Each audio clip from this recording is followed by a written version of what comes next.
وای وای وای وای وای وای وای پشمام. سلام رفقا، حالتون چطور؟ حدوداً 2 ماه پیش بود که ما برای یک سفر رفته بودیم به یکی از روستاهای جذاب و ترسناک شهر تبریز.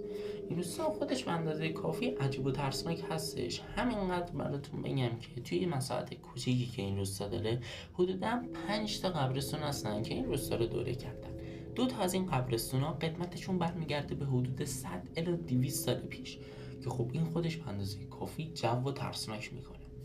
یه بخش بزرگی از این روستا رو خونه‌های متروکه‌ای تشکیل دادن که در زمان قدیم آدم‌های تو اونها زندگی می‌کردن، منتها بر اساس اونها الان یا اومدن داخل روستا و اون خونه‌ها رو ول کردن یا رفتن داخل شهر. این خونه‌ها الان سال‌هاست که خالی‌ان، کسی توشون زندگی نمی‌کنه.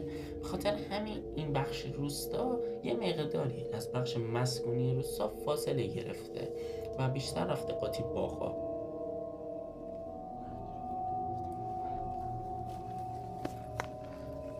اینجا